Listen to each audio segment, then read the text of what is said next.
This question, we are required to find the exact value of sine A plus B without finding the angle of A and B.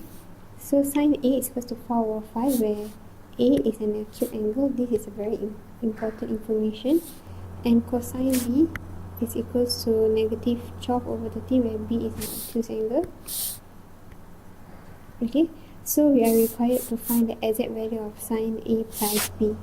So this is the formula for sine A plus B. It's actually given in your formula sheet, so you don't have to memorize them. It's actually sine A multiplied with cosine B plus cosine A multiplied with cosine B. Okay, so for this question, we are given that sine A, we are given sine A, we are given cosine B.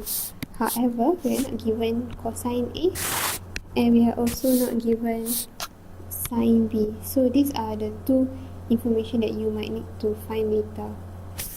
So in this case, we will start with sine A first. So sine A is equals to 4 over 5.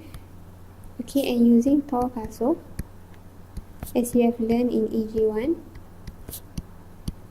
we can actually draw the triangle out, and since A is a acute angle, it belongs to the first quadrant. Okay, so this is your opposite side and this is your hypotenuse. So your opposite side is 4. Okay, and your hypotenuse is H. Your hypotenuse is actually 5.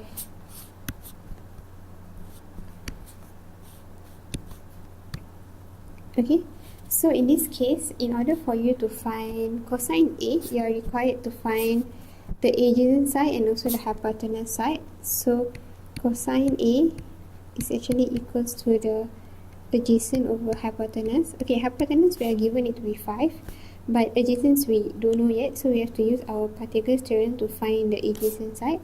So 5 square is equals to 4 square plus A square. Okay, moving forward to the another side, A square is equals to 5 square minus 4 square, and you get it to be 16. Sorry, not 16, you'll be getting it to be 9.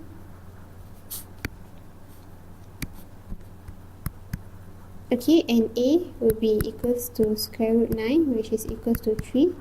So cosine A is equals to 3 over hypotenuse here, which is actually 5. Okay, so we have cosine A to be 3 over 5. So here we already found cosine A. Okay, next we have to find sine B. And cosine B is actually an obtuse angle, so it's actually in the second quadrant. Okay, so you have this to be 12 and this to be 13. Since it's adjacent, it's adjacent over hypotenuse. Sorry, I made a mistake here. Okay, it's supposed to be 13 here. Okay, so for you to find sine B, you are required to find the opposite side and also the hypotenuse. So for the opposite side, so sine B is equals to opposite over hypotenuse. Hypotenuse is 13, but we don't have the opposite side here. Okay, so we have to use Pythagoras theorem. So 13 square is equals to 12 square plus 0 square, which is not 0 square, which is the opposite side square. So opposite side square is equal to 13 square minus 12 square, and you move it to the another side. So you will get this to be 25. So opposite side is equals to 25 square root, which is just equals to 5. So you have 5 over 13. Okay, so this is our sine B, and our cosine B is equals to negative 12 over 13. This is given in the question. So now we can actually plug it into this formula. So you will have it to be sine A plus B is equals to sine A times cosine B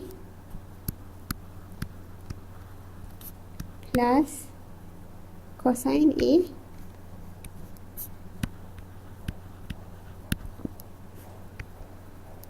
times sine B. Okay, so this belongs to B and the red color belongs to A. Okay, since we already have found sine A to be 4 over 5, we can just sub in the value, which is just equals to 4 over 5 here. Okay, and we have cosine B to be negative 12 over 13. So multiply with negative 12 over 13. Okay, and cosine A, we have obtained it to be 3 over 5. So 3 over 5. And sine B is equals to 5 over 13. Okay, so all the brackets, you have to multiply them together and you will get your final answer to be negative 33 over 65.